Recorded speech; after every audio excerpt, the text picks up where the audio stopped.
के कार्यों का संचालक।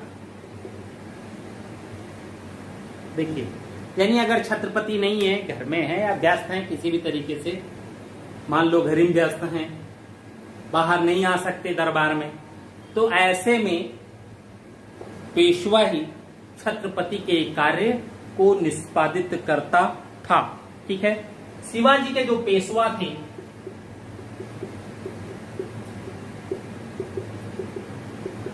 ये पेशवा मोरोपंत पिंगले, मोरोपंत पिंगले नाम अच्छा है, मराठी नाम है, ये ध्यान रखिएगा। इनको मोरोपंत त्र्यंबक भी कहते हैं। ठीक है, मोरे त्र्यंबक, मोरोपंत पिंगले पिंगले। ठीक है, अब देखिए, ये तो शिवाजी के हो गए। अब पेशवा क्या कहते हैं? अहमदनगर, अहमदनगर। ठीक है, अहमदनगर, अहमदनगर में पेशवा जो एक उपाधि होती थी, पद नाम होता था। अहमदनगर में पेशवा एक उपाधि होती थी।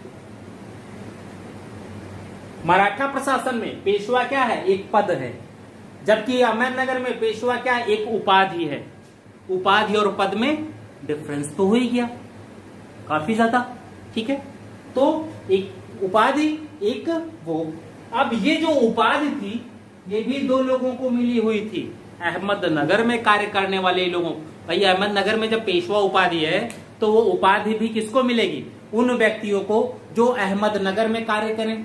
सबको मिल सकती है, सबको तो नहीं दे सकता। वो अपने अधीनस्थ कर्मचारियों को ही पेशवा की उपाधि प्रदान करेंगे। अब उसमें कौन कौन आए? कान्होजी नरसी,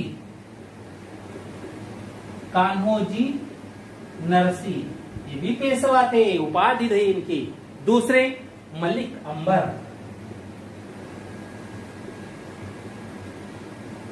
अंबर, मलिक अंबर से आप लोग अच्छे से जानते होंगे। शिवाजी की भूराजस्व व्यवस्था मलिक अंबर की भूराजस्व व्यवस्था से प्रेरित थी। पहला, शिवाजी की गुरिल्ला युद्ध प्रणाली मलिक अंबर की गुरिल्ला युद्ध प्रणाली से ही प्रेरित थी। तो काफी कुछ चीजें शिवाजी ने मलिक अंबर से सीखी, ठीक, और उनको अपने प्रशासन का अंग बनाया। तो पहले पेशवा, जिसे प्रधानमंत्री, पंत प्रधान या उपराजा कहते थे, इसके कार्यालय को हुजूर दफ्तर कहा जाता था। काम क्या था इसका? छत्रपति की अनुपस्थिति में छत्रपति के कार्यों का संचालन। शिवाजी के पेशवा थे मोरोपंत पिंगले। ठीक है, आगे बढ़ते हैं।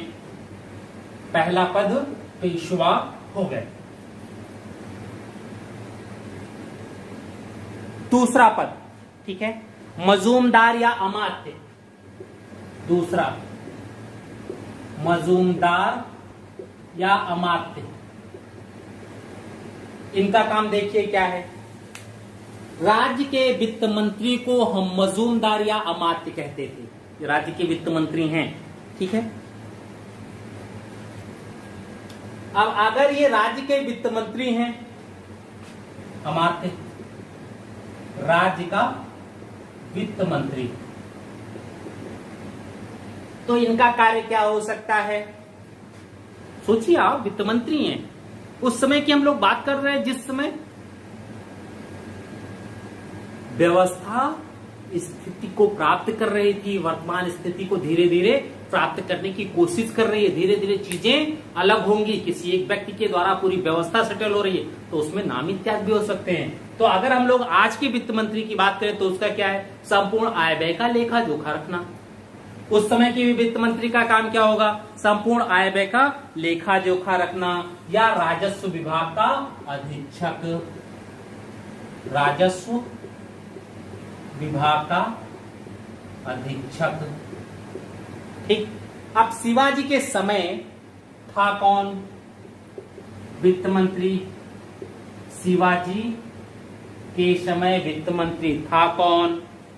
नीरो नीलकंठ या रामचंद्र नीलकंठ की नियुक्ति हुई थी इस पद पर। नीरो नीलकंठ या रामचंद्र नीलकंठ। ये शिवाजी के समय नियुक्त की, अर्थात इस व्यक्ति ने अर्थशास्त्र अच्छे से पढ़ा होगा, तभी तो इतने महत्वपूर्ण पद पर पहुंचा। ठीक है, दूसरे जो पद आता है सुरनवीस या सचिव। तीसरा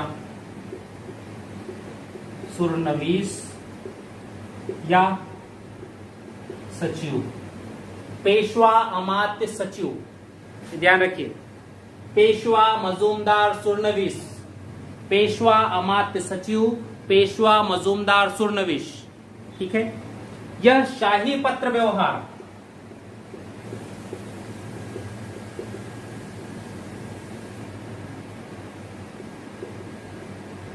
की देखरेख करता था, यानी विदेश मंत्री थे ये उस समय के। ठीक है, विदेश मंत्री थे, वैदेशिक संबंध देखते थे, राजा के किससे क्या संबंध होने चाहिए, कैसे संबंध हो सकते हैं, कैसे सुधारा जा सकता है और कैसे बिगाड़ा जा सकता है, ये सभी काम इन्हीं का था। इस पद पर शिवाजी ने अन्नाजी दत्तोपंत की नियुक्ति की थी। अन्ना हजारे मत समझना, ये अन्नाजी दत्तोपंत हैं। ठीक है, अन्नाजी दत्तोपंत शिवाजी के सचिव थे। ये पूछे गए हैं इसलिए कौन है, ये कोई विशेष जरूरी नहीं है। ठीक है, कौन शिवाजी के समय था, ये अभी जल्दी में ही पूछा गया, मिलाओ कौन किस पद पर था, तो ये समस्या आ जाती है। ठीक है, इसके बाद दबीर या सुमंत, चौथा दबीर या सुमंत। दबीर या सुमंत आ गए। ठीक है, इनके विषय में कहा जाता है ये विदेश या राष्ट्र मंत्री थे। ठीक है, विदेश या राष्ट्र मंत्री। इनका काम क्या था, शिवाजी के को यह बताना किससे कैसे संबंध रखने हैं, किसको कैसे विजित किया जा सकता है, किससे अधिक से अधिक राजस्व की वसूल कर सकते हैं, ये टोटल चीज। शिवाजी के समय दबीर या सुमंत के पद पर रामचंद्र पंत की नियुक्ति हुई। रामचंद्र पंत की नियुक्ति हुई। ठीक, एक है रामचंद्र नीलकंठ, क्या थे, अमात्य थे। एक है रामचंद्र पंत, क्या है, दबीर। ठीक है, नेक्स्ट आगे बढ़ते हम लोग।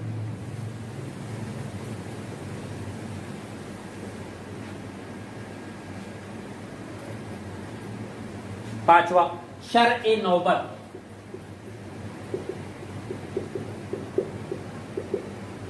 शर-ए नौबत। ठीक, ये पांचवें हैं। इनका काम क्या है, सेनापति होता था। शर-ए नौबत सेनापति है। सेनापति काम तो आप जानते ही होंगे। ठीक है, सेना का नेतृत्व करना। सेनापति का काम सेना का नेतृत्व करना। ठीक है, इस पद पर शिवाजी ने हम्बीर राव मोहिते की नियुक्ति की। शिवाजी के समय हम्बीर राव मोहिते सेनापति के पद पर थे। ठीक है, ये पांचवा हो गया। छठवा वाक्यानवीश या मंत्री। वाक्यानवीश या मंत्री। वाक्यानवीश हम लोगों ने वहां पे भी देखा था मुगल काल में। वाक्यानवीश कौन, गुप्तचर विभाग को देखता था। यहाँ वाक्यानवीश एक मंत्री है जिसका काम है छत्रपति की प्रतिदिन की गतिविधियां एवं दरबार की घटनाओं का विवरण लिखता। ठीक है, यही गुप्तचरों का भी प्रधान था, ध्यान रखिए। पहला गुप्तचरों का प्रधान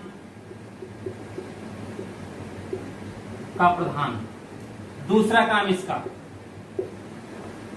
ठीक, राजा की प्रतिदिन की, यानी राजा की प्रतिदिन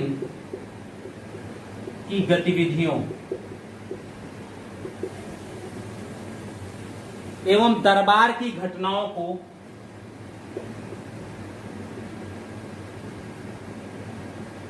दरबार की घटनाओं को लिखने का कार्य था, यानी इतिहास लिखता था। ये दरबार में क्या हुआ, किसकी सूचना हुई, कौन आया, कौन गया, क्या क्या निर्णय लिए गए, क्या क्या फरमान है, ये सब वाक्यानिवीशिया ये करता था। इस पद पर जो नियुक्ति हुई त्र्यंबक, दत्ताजी त्र्यंबक की, ठीक, दत्ताजी त्र्यंबक की नियुक्ति हुई। ठीक है, ये हुए 6 हो गए, 2 और हैं।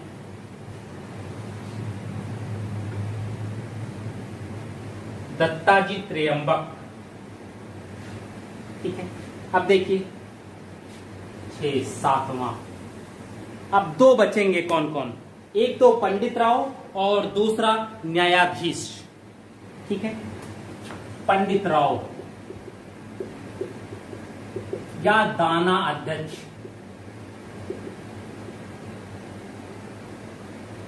जैसे जो सद्र सुदूर का काम है वही पंडित राव का काम है। मुगल काल में जो सद्र सुदूर, वही मराठा प्रशासन में पंडित राव का काम, ठीक। यानी इनका काम दान इत्यादि का काम, किसको अनुदान देना है, किसको कितना देना है, कौन पद देना है, ये सारा काम इनका, इसका पंडित राव का होता था। इस पद पर रघुनाथ राव पंडित की नियुक्ति हुई। रघुनाथ राव पंडित की नियुक्ति की गई इस पे, ठीक है, पंडित राव के पद पर। अब जो अंतिम पद बचता है वो बचता है न्यायाधीश।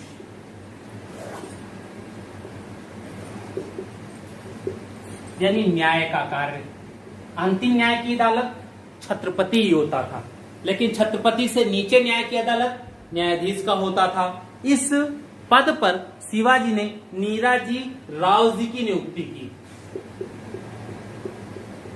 नीराजी राव जी की नियुक्ति की गई, ठीक है। अब इन 2 पदों को अगर हम छोड़ दें, इन 2 पदों को छोड़ दिया जाए, तो अन्य जितने भी हैं सभी को सेना का नेतृत्व करना पड़ता था, सिर्फ इन 2 को छोड़ करके। ये 2 लोग सैनिक नेतृत्व या सैनिक अभियानों पर नहीं जाते थे। इन 2 को छोड़कर अन्य जितने भी पद हैं 6, वो सभी सैन्य कुशलता भी रखते थे। किसी भी सैन्य अभियान पर उन्हें सेना का नेतृत्व करना पड़ सकता था। वो सैनिक होते थे, नेतृत्व करता होते थे, सेनापति भी हो सकते थे। यानी सैनिक और प्रशासन दोनों को शिवाजी ने एक ही व्यक्ति में मर्ज किया, ठीक है। तो इसमें आते हैं अब इनके विषय में थोड़ी सी और बात।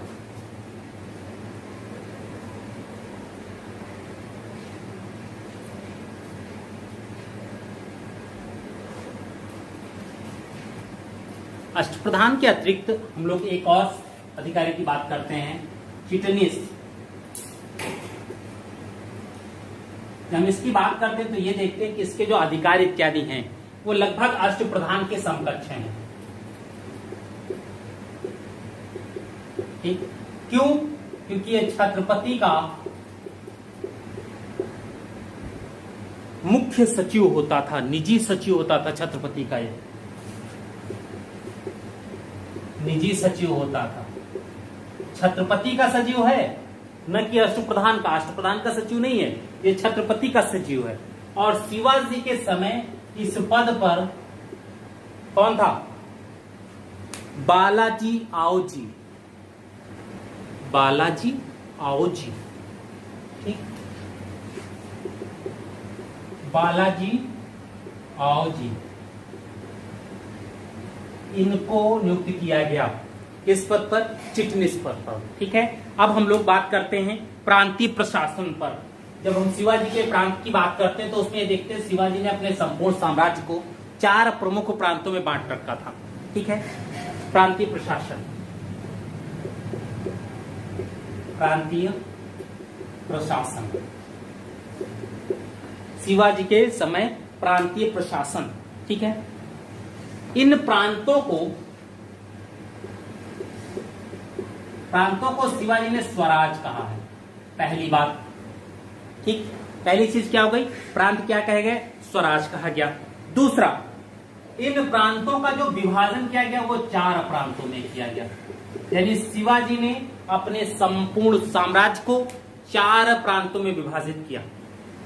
ठीक, अब अगर 4 ही प्रांत में विभाजन किया है तो इन चारों प्रांत में अधिकारियों की भी नियुक्ति होगी। तो प्रांतों का जो अधिकारी होता था उसे सर कारकुन या मुख्य देशाधिकारी कहते थे। सर कारकुन या मुख्य देशाधिकारी, सर कारकुन या मुख्य देशाधिकारी कहते थे। ठीक है, सर सूबेदार के सम कुछ होता था ये। अब समस्या क्या थी, इन प्रांतों में भी जो कर्नाटक की प्रांत थी, क्यों कर्नाटक, एक तो व्यापार की दृष्टि से कर्नाटक सबसे महत्वपूर्ण है, दूसरा उत्पादन के दृष्टि से भी कर्नाटक सबसे महत्वपूर्ण है। तो अगर कर्नाटक का क्षेत्र शिवाजी के संपूर्ण क्षेत्र में उत्पादन की दृष्टि से, राजस्व की दृष्टि से सबसे महत्वपूर्ण है, वो तो हो ही जाएगा। किसी माँ के 4 बेटे, जो लड़का सबसे ज्यादा कमाएगा वही तो मम्मी का सबसे प्यारा होगा, जो सबसे कम कमाएगा वो नालायक कहा जाता है। ठीक है, तो कर्नाटक सबसे ज्यादा राजस्व देता था, इसलिए चारों प्रांतों में कर्नाटक को सबसे अधिक माना जाता था या उसका स्थान ऊंचा होता था। वहां जो भी कारकुन, सर कारकुन या क्षेत्राधिकारी होगा वो बहुत महत्वपूर्ण होगा। ठीक है, अब देखिए इन प्रांतों में इन प्रांतपतियों की जो नियुक्ति है वो शिवाजी ही करते थे, अन्य कोई नहीं कर सकता था। सभी प्रांतों में नियुक्ति जो है शिवाजी ही करते थे। और इन प्रांतों की सहायता, प्रांतपतियों की सहायता है तो अष्टप्रधान की तरह, अष्टप्रधान की तरह 8 मंत्रियों की एक परिषद होती थी, यानी जो केंद्र में व्यवस्था है वही प्रांत में भी व्यवस्था है, ताकि प्रांतों में भी प्रांतपतियों के ऊपर नियंत्रण स्थापित रखा जा सके, इसलिए व्यवस्था दी गई। ठीक, अब जब प्रांतों से छोटी बात करते हैं, प्रांतों से, हाँ 4 प्रांत रहने दो यार, 4 प्रांत कौन कौन से थे इससे क्या मतलब है। ठीक है,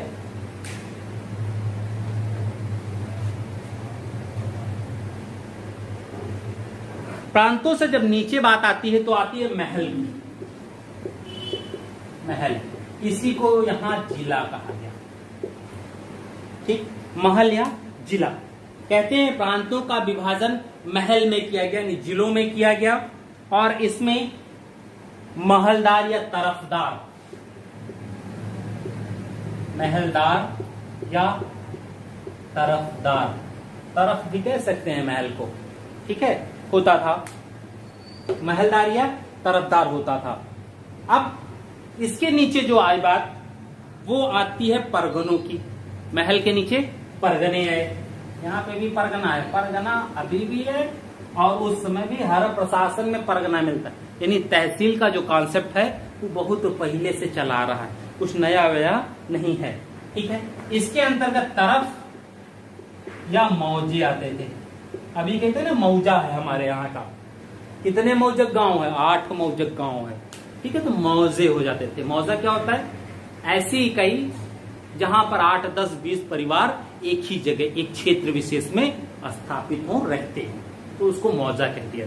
जैसे वर्तमान ग्राम सभा में क्या होता है, जरूरी तो है नहीं कि एक ही जगह पे टोटल लोग इकट्ठा बसे हुए हों और उसको ग्राम सभा बना दिया जाए। ऐसे मिलते हैं, ऐसा नहीं कि नहीं मिलते हैं। सामान्यतः होता क्या है, ये पूरा गांव का क्षेत्र हो गया, 10-20 लोग यहाँ बसे हैं, 10-20 लोग यहाँ बसे हैं, 10-20 लोग यहाँ बसे हैं, 10-20 लोग यहाँ बसे हैं, 5-6 यहाँ बसे हैं। ठीक है, परिवार, और इसको पूरा मिला करके गांव हो गया, ग्राम सभा हो गई। ये जो है इसी को मौजा कहा जाता है, या मौजे कहते थे। ठीक है, तो परगना में तरफ और मौजे जो होते थे, कई तरफ या परगने मौजे मिल करके परगना बन गया। ठीक, और परगनों का जो प्रमुख होता था उसे कहते थे मामलातदार। लातदार, लात याद रखना, मुगल काल में जो लात मारता था उसको परगने का अधीक्षक कहते थे। ठीक है, अब मौजे आए। भाई यहां परगना कब मिला, जब कई तरफ या मौजे मिले तभी तो परगना बना। तो परगने की सबसे छोटी इकाई कौन हो जाएगा? मौजा। यहां मौजा गांव से भी नीचे की इकाई है, ग्राम सभा से नीचे की इकाई है। यहां मौजा परगने में की एक सबसे छोटी इकाई। जब कई मौजे मिलते हैं तब एक परगना बनता है, और जब मौजे की बात करते हैं तो वो गांव की सबसे छोटी इकाई हो जाता था। मौजे में पाटिल होते थे, इसे ही गांव कहा गया। ठीक है, पाटिल की नियुक्ति की जाती थी, यानी प्रत्येक मौजे में एक पाटिल की नियुक्ति की जाती। देखिए, वंशानुगत पद नहीं है, बाद में ये वंशानुगत बने पाटिल वाटिल के पद, लेकिन अभी तक नियुक्ति हो रही है कहां से? शासन से नियुक्ति हो रही है। ठीक है, पाटिल की नियुक्ति की जाती है। कम विस्तार, कम विस्तार, कम विस्तार। ठीक है, कम विस्तार क्या होता था? 2-3 गांव का प्रशासन देखता था, 2 या 3 गांव का प्रशासन देखता था। ठीक है, कम विस्तार का काम क्या था? 2-3 गांव के प्रशासन को देखना। ठीक है, तो ये है प्रशासन शिवाजी का। अब इसमें हम लोग थोड़ा सा एक बात करते हैं जहां से क्वेश्चन आ सकते हैं और आए भी हैं, जैसे सैन्य से उनके।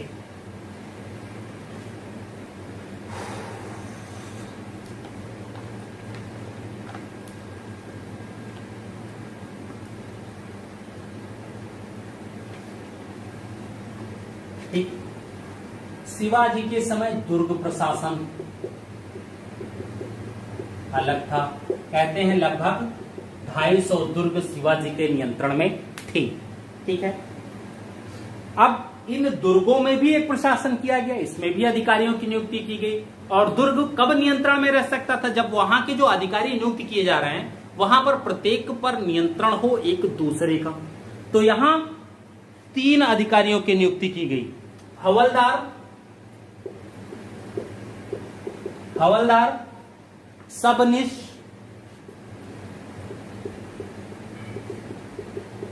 शबनिश और सरे नौबत। थर्ड, सरे नौबत, ये 3 हो गए। ठीक, अब इन तीनों की संयुक्त जिम्मेदारी थी।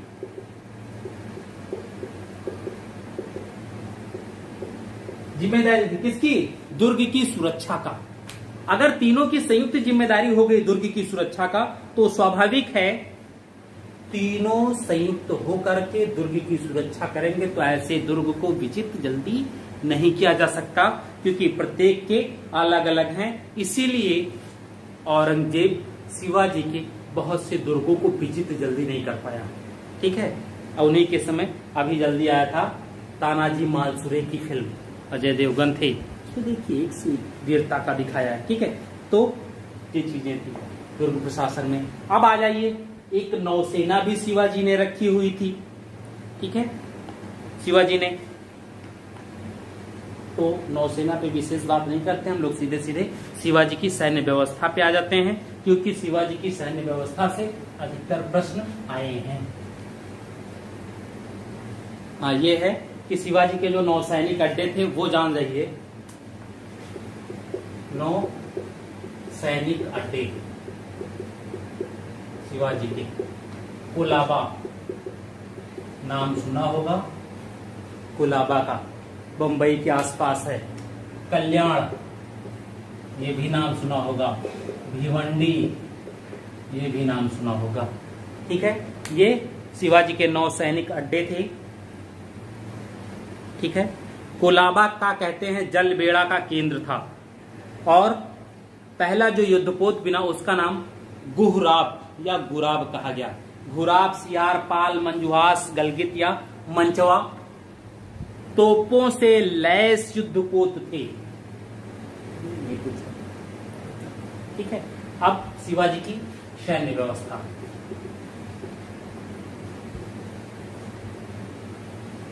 इनकी जो नौसेना है वो अधिकतर घुड़सवार थी। ठीक है, कहते हैं सेना को मराठा भाषा में पाइक कहा जाता है। सेना को मराठी में पाइक कहा जाता है। और सामान्यतः जब हम शिवाजी का प्रशासन देखते हैं तो पाइक से तात्पर्य पैदल सेना से। सॉरी, ठीक है। अब शिवाजी के समय यह कहा जाता है कि जो पैदल सेना थी इनकी संख्या लगभग 1 लाख थी। शिवाजी की पैदल सेना की संख्या 1 लाख थी, लेकिन शिवाजी की सेना का मुख्य आधार, उनकी सेना का मुख्य आधार घुड़सवार सेना थी। ठीक, और घुड़सवार सेना में जब देखते हैं तो यहां पर भी 2 प्रकार के मिलते हैं। कौन कौन? एक मिलते हैं बरगीर या पागा, और दूसरे मिलते हैं शिलेहदार या सिलेदार। ठीक, बरगीर कौन से थे? ऐसे घुड़सवार सैनिक जिन्हें वस्त्र, अस्त्र, शस्त्र राज्य द्वारा दिए जाते थे। ठीक, सिलेदार कौन थे? ऐसे सैनिक जो वस्त्र, अस्त्र, शस्त्र स्वयं लाते थे। ठीक, ये राज्य द्वारा ये स्वयं ला रहे हैं, तो इसकी वजह से इनका जो वेतन है वो इनकी अपेक्षा ज्यादा होता था। इसकी अपेक्षा बरगीर सैनिकों की अपेक्षा सिलेदार सैनिकों का वेतन ज्यादा होता था। और कहा गया है यही घुड़सवार सेना शिवाजी की घुड़सवारी सेना की महत्वपूर्ण चीज थी। ठीक है, तो ये इनका प्रशासन है और हमें लग रहा है कि पर्याप्त है, क्योंकि बहुत ज्यादा हम लोग जाएंगे डीप में तो समय बहुत ज्यादा जाएगा और इतना समय है नहीं है। तो हम लोग जब ऑफलाइन क्लास करेंगे कभी तब चालू करते हैं। ठीक है, तो आज के लिए बस इतना ही। मुख्यमंत्री अभ्युदय योजना से जुड़ने के लिए आप सभी का हार्दिक स्वागत और बहुत बहुत धन्यवाद। Thank you.